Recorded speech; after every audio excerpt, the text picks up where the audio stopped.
Hi, welcome to my channel. In this video, I'm going to show you the importance of exploring different angles when you're taking pictures, and then I'm going to show you what I did with the picture when I got the right angle. But we're not going to edit this photo. This is the one that I started with. I'm going to tell you what I did, and then I'm going to show you the next one, and I only made one tiny little change. So the first thing is I set this down on my grass under a tree. The light is coming from behind. You can kind of see it falling on the lawn a little bit right here. And I just put it down and I backed up about 6 feet and I kneeled down on the ground and then I held the camera up to my eye and took the picture. And this is the metadata over here. And I'm going to show you the next picture I took, and you'll see the only thing that changes is the time. And all I did for the next picture was I put the camera down on the ground and I held the lens up with my hand. So it's pointed a little bit up. And then I used the LCD on the back of the camera as the viewfinder so I could line up the shot, and then I took the picture. So it was right in front of me, just down on the ground. So instead of being up high, it was just down a little bit, and this is how it came out. And that's the only change I made. Everything is the same, just the time is different. It was a little bit later, a few minutes later. And because that sun was coming from behind, the tree was blocking too much of it. So by lowering the camera, I got way more light. And it actually ended up being a little too bright, but this was really easy to fix. Let me show you how it ended up, and then I'll show you how I did it. That's what I ended up doing to it. And so let me show you how I did it. Let me just delete all that and start over. So the first thing I did was change the lighting because it was a little bright. So just go to Layer, New Life Filter Layer, and Lighting. And I'm going to zoom out a little bit, and I just brought it up to the top, about like that. And I brought this down, no, not too far, somewhere around there. And then changed the blend mode to multiply. And I left this one at 100%. But later on, I decided I didn't like the lighting too much. I wanted it a little darker. So the easiest way to do that is to just take this lighting layer and just Control J, make another copy of it. But now it was too dark.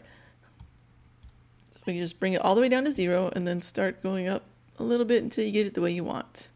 And that was about where I put it. And now I liked the lighting everywhere except on the flower. I wanted the flower to be brighter. I wanted the vase to be dark like this and everything else, but I wanted the flower to stand out. And there's a lot of different ways to accomplish that, but here's one of them. Just get a square and make a big square. Make sure it's black. This one's already black, but if it's not, just change it to black, and you can do that with the fill bucket or just coming up here and clicking fill and finding black. And then you want to change the blend mode to color dodge, and then come up here to layer and rasterize. And now you can just get the paintbrush tool, and let's make sure we have a soft round brush. Actually needs to be a little bit bigger, the size of the petals.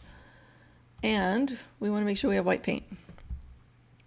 And now when we paint on it, it's going to brighten it. So we don't want the opacity to be at 100%, otherwise it's like really bright. And you might want it that bright, but it's better to start a lower opacity and then just do multiple strokes over it to get the right intensity. Otherwise it can be out of control. So we're going to lower this down to like, now 14 is good. Somewhere around in there, less than 20 I would recommend. And then just come over here and we're just going to paint the light where we want it. And I just wanted some light on the petals. I really should use my drawing pad for this, but I did not plug it in. So much easier than with a mouse, but it can be done with a mouse.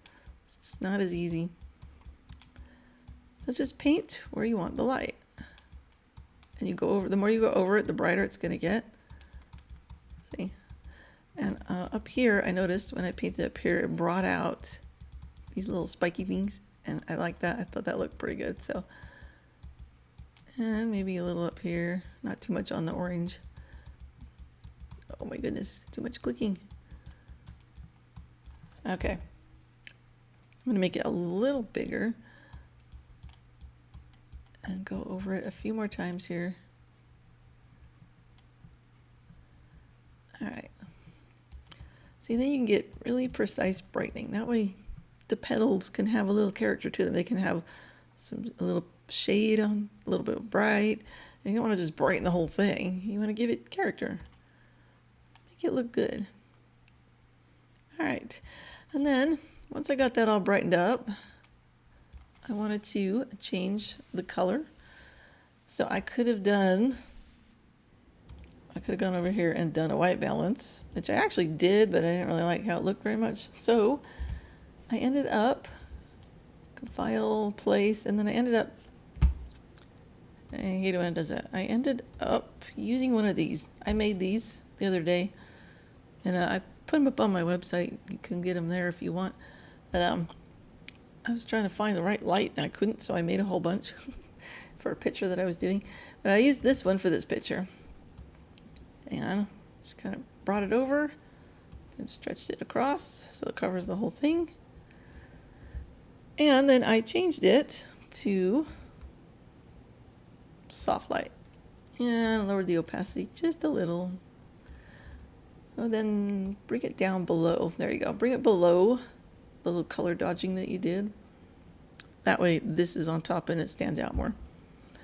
And that was about it. And if you want to make the color dodging even brighter, you can always duplicate that. Just Control J.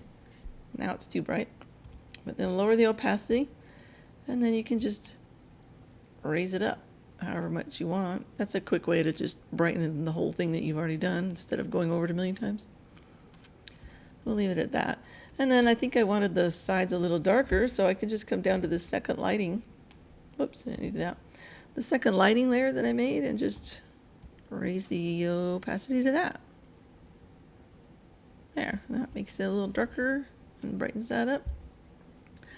And there you go. And that's just how simple and easy it is. There's just so many different ways to do this. So, hope you found something useful in this video. And don't forget to like the video and subscribe to my channel for more. And thanks for watching.